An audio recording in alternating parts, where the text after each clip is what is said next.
say ye in the Indians Kofaba, Yasa Kofa for Eddie Abba, or my Ghana with the Sawapa, your summer would wapani and memodia, and ye. To me, in yin in the news and no in Sincha the Birada. And today I may catch us subscribe to your channel no. Also, all other relevant news are and can for politics one, any governance, any idea. Say for political parties, NPP, NDC, CPP, PDP, and other political parties, no so. Osabeka won se mo ha ede na asesi bio a ama atumpan ana ama yenya asundwe e wo sete domasi yenkotie nsem bi emra pedefo ase ka kom jeje no kofo enum nti mentumi nkansam nso mfa nhye nkofo bia no yenkotie mra na ye ba ye de adwenche ba hwese wutie no no comment nso bi gu ase na bibia nso aye kama ne atuma nyabre akenkan e de ama before that nso no subscribe to your channel no on Sabeka all other relevant news yetie se memra sisi a na ye ba ye de the akabia nso atwa wo so na bibia nso aye wana yenti mresisia. He said he was here to tell Africa's story, but what nobody knew was that he wasn't filming a documentary. He was mapping secrets. He wasn't hunting truth. He was hunting targets. It started quietly. A man with fair skin, clean shoes, and a French accent landed at Ouagadougou International Airport with a tourist visa and a press badge clipped to his shirt. He told customs officials he was a freelance journalist, here to understand Burkina Faso's security challenges and share local voices with the world. He smiled, spoke in fluent French, and said he admired President Ibrahim Traore's courage. It's rare to see young African leaders who stand up to the West, he said. People believed him. Why wouldn't they? He acted polite. He offered water to taxi drivers. He handed out pens to school kids. He bought tea in village markets and took pictures of sunsets and goats. But behind the lens of his camera, he was filming something else. Over the next few weeks, the journalist visited places most reporters didn't go. He stayed near military camps, walked near rail lines, and asked local guards about transport routes and mine shipments. When one soldier joked, "You ask more questions than our own commander," the man laughed and replied, "That's how journalists learn." At night, he stayed in a guest house on the edge of the city. Nobody ever saw him drink or party. But they noticed something strange. He made international calls every night, never using local SIM cards. He didn't post his stories online. He didn't tag anyone. He claimed everything would be released in a special European report. And yet, there were no articles, no bylines, no reports published in France. At first, locals thought he was just eccentric. But one night, when he was seen near a restricted radio tower, things changed. Burkina Bay intelligence began to watch quietly. They followed his movements. They cloned his SIM without touching his phone. They logged his emails, texts, and voice messages. What they found was not journalism. It was espionage. And when President Traore saw the evidence himself, he didn't call for a raid. He did something smarter.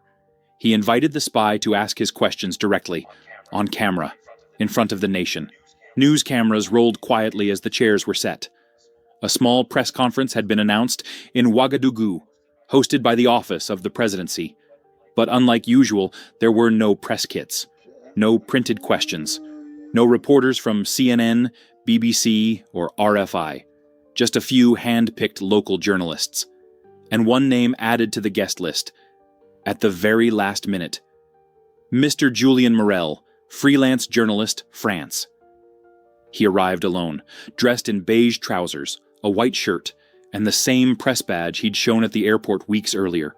No tripod, no cameraman, just his shoulder bag, notebook, and a slight smirk on his face. He had no idea what was coming. As he entered the compound, he greeted guards like he belonged there.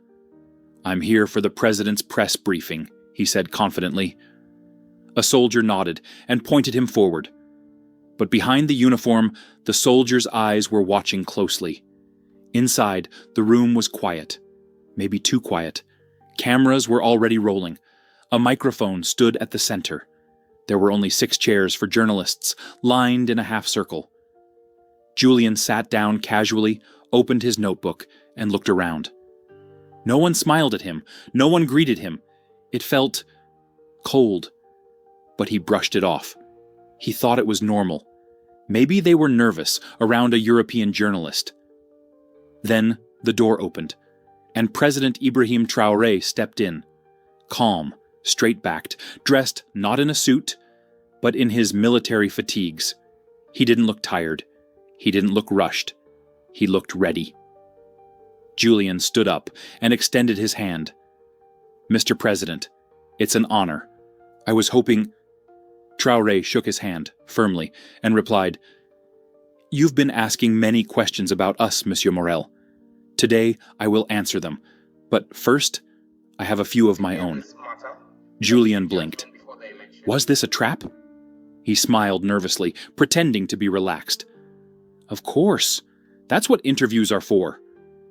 But this wasn't going to be a normal interview, because Ibrahim Traore hadn't invited a journalist.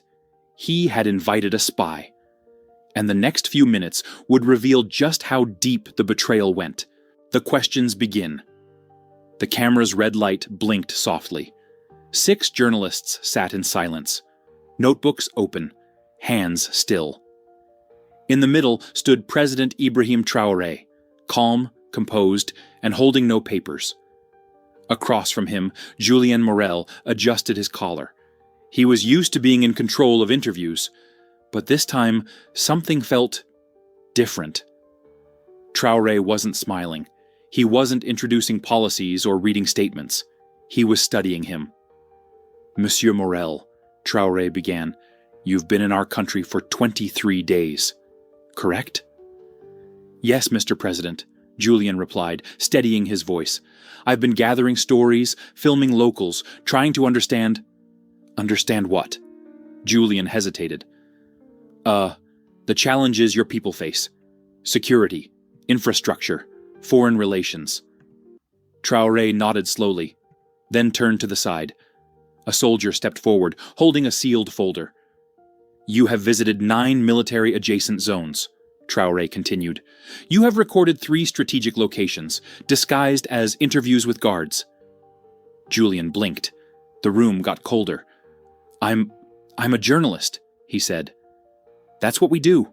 We go where the stories are." Traore stepped closer. "And is it also normal for journalists to send encrypted emails at 2 a.m. to servers registered in Abidjan?" Julian froze. One of the other journalists turned her head, shocked. The soldier opened the folder and held up a photo. Julian at night. Laptop open. Encrypted mail client on screen. Then another. Julian standing outside a military radio tower, phone in hand. And another. Screenshots of messages sent to a man known to Burkina's intelligence. A French military contractor working under diplomatic cover in West Africa. Julian's face lost color. "I can explain." "Please do," Traore said. But Julian had no words. He wasn't under pressure from questions anymore. He was under investigation. Traore looked to the cameras. "This man says he came to understand our people. But in truth, he came to record our weak points, map our movements, and send our secrets abroad. He came not to tell our story, but to write his own." And then Traore said, "Let the people decide if this is journalism or betrayal." The silence in that room was louder than thunder. Julien Morel had come to expose Africa. But now, it was Africa exposing him. Julien Morel's hand trembled as he reached for his bag. The room was still silent, the cameras still rolling, but the air had changed. What started as a simple press conference had become something else. A public trial. A quiet takedown. And he was the target. "Mr. Morel," President Traore said calmly, "do you deny these photos, the messages, the recordings?" Julian opened his mouth, but nothing came out. He was sweating now, not because of the heat, but because the plan, whatever it had been, was falling apart. A second soldier walked in, carrying a black laptop. It was Julian's, confiscated the night before without him even noticing. Traore nodded. The screen was switched on. "Let us show you something," he said to the room. The projector lit up the wall. There it was, a real-time map of Burkina Faso, with pins on oil routes, mine locations, and 2 unmarked military storage depots. Found in a folder labeled "For Review, Côte d'Ivoire Client," Traore said. Gasps echoed around the room. Julian shook his head slowly. "I didn't mean... It was just notes. I didn't send... Then explain this," Traore interrupted. He raised a paper with one printed email. Target's movements predictable. Palace security, thin near Westgate, can be monitored for future asset placement. Julian's face turned pale. "No, that's not... It's fake.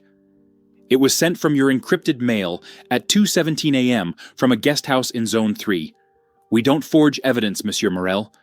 We collect it." The local journalists stared in disbelief.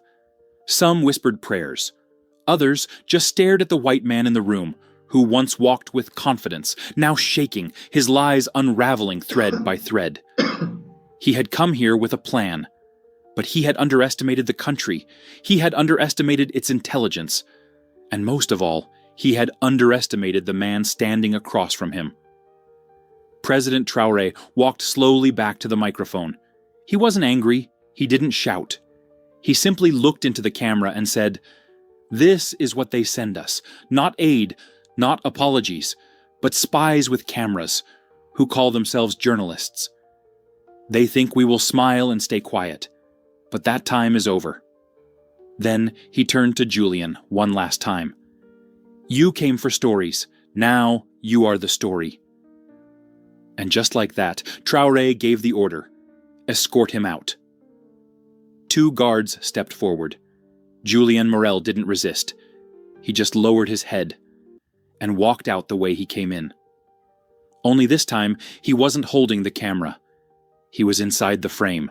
By sunset, the press room was empty, the cameras were packed, the chairs folded.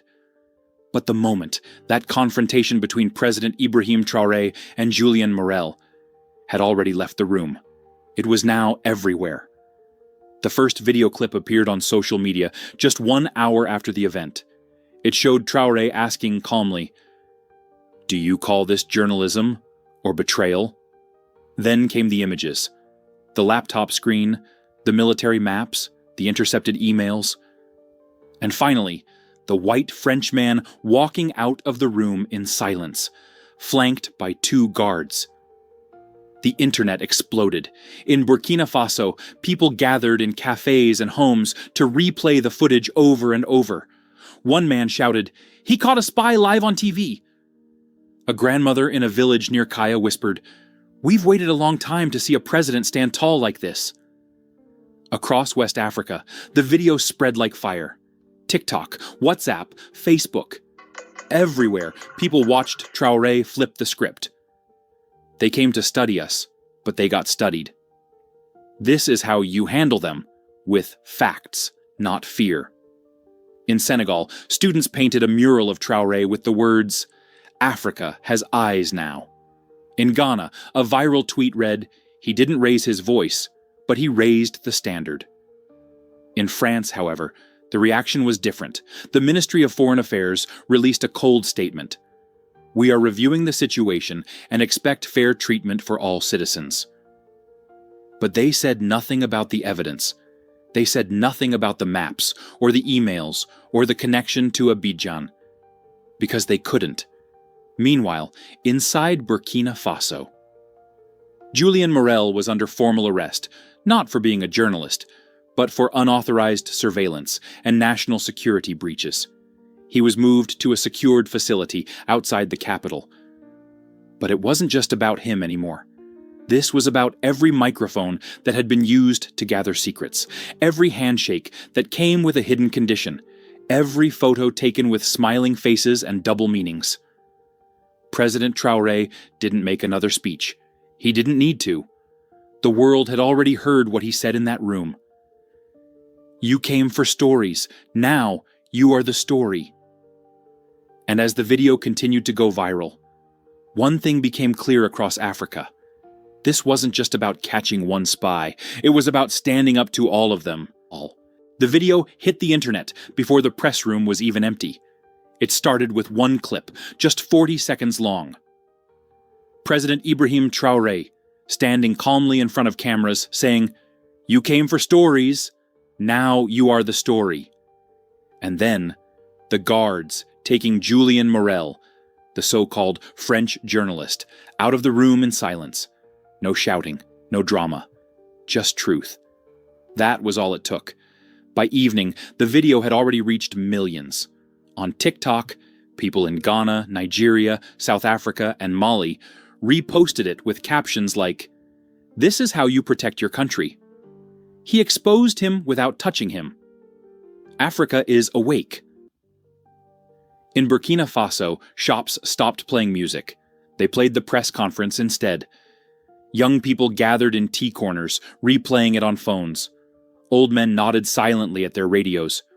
One woman in the market said, "They used to come with guns. Now they come with cameras." On TV, it was even bigger. National news played the clip over and over. But not just the walkout. They showed everything. The photos of Julien outside military areas, the laptop with maps of sensitive zones, the email to a contact in Abidjan titled "Palace Entry Point, Low Visibility." Nobody could deny it, not even the French government. But still, they tried. In Paris, they released a short statement. "We are following the situation and will ensure our citizen is treated fairly." But they didn't mention the evidence. They didn't deny it. They didn't even try to explain it, because they couldn't. Meanwhile, in West Africa, the feeling was different. This wasn't just about catching a spy. It was about finally seeing the trap and breaking it.